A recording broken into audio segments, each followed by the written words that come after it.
After wedding యానివర్సరీకి అయితే ఈ jump suit వేసుకున్నాను. ఈ జంప్ సూట్ లోఫ్ నుంచి చాలా బాగుంది. క్లాత్ అయితే superior quality. Dress link product కింద అటాచ్ చేయడానికి ట్రై చేస్తాను. ఆల్సో మాకు సూపర్ కూల్డ్ వెదర్ స్టార్ట్ అయిపోయింది. నేను వేసుకున్న వైట్ లాంగ్ వింటర్ కోట్ వచ్చి ఓల్డ్ నేవీ నుంచి చాలా బాగుంది క్వాలిటీ అయితే.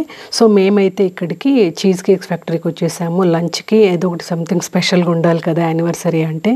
And another most special thing వచ్చి హర్షి ఉందన్నమాట. సో నలుగురు కలిసి ఉండడం కన్నా మించి స్పెషల్ అకేషన్ ఉంది చెప్పండి రెస్టారెంట్కి రావడానికి. వన్స్ పిల్లల కాలేజ్ స్టార్ట్ అయ్యాక నలుగురు కలిసి ఉన్న రోజే పండగ రోజులాగా. ఇక్కడ చికెన్ ఐటమ్స్, షింప్ ఐటమ్స్ చాలా బాగున్నాయి. కొంచెం కూడా మిగలకుండా బాగా లాగించేసాము. ఐటమ్స్ అన్ని చాలా బాగున్నాయి. ఒక్కటి తప్ప ఫుల్ వీడియోలో అయితే చాలా డీటెయిల్స్ ఇచ్చాను ఆ ఐటమ్ గురించి. మీరు చెక్ చేయనట్టయితే చెక్ చేసేయండి. ఇంకా అంత తిన్నాక అరిగేదాకా నడవాలి కదా మరి. సో అక్కడే అటాచ్డ్ మాల్ ఉంది. మాల్కి వెళ్ళాము. ఫస్ట్ అయితే H&M వెళ్ళాము, ఎందుకంటే అది చాలా దగ్గర ఉంటుంది. తర్వాత పక్క నుండి ఓల్డ్ నేవీ, విండ్సార్ ఎట్సెట్రా చాలా వెళ్ళాము. ఫుల్ వీడియోలో ఉంది, చెక్ చేయండి. ఇంకా అన్ని పత్యాపారాలు అయిపోయాక ఇంటికి తిరిగి వచ్చేసాము. పిల్లలకైతే వేడి వేడిగా టర్మరిక్ మిల్క్ అండ్ వేడి వేడి ఫిల్టర్ కాఫీ పడ్డాక ప్రాణాలు లేచి వచ్చింది ఈ కోల్డ్ వెదర్ కి. హోప్ మీ అందరు కూడా US లో ఉండేవాళ్ళు మీ ఫ్యామిలీ అండ్ ఫ్రెండ్స్ తో మంచి టైం స్పెండ్ చేశారనుకుంటున్నాను. అందరికీ thanks for watching. Take care, bye.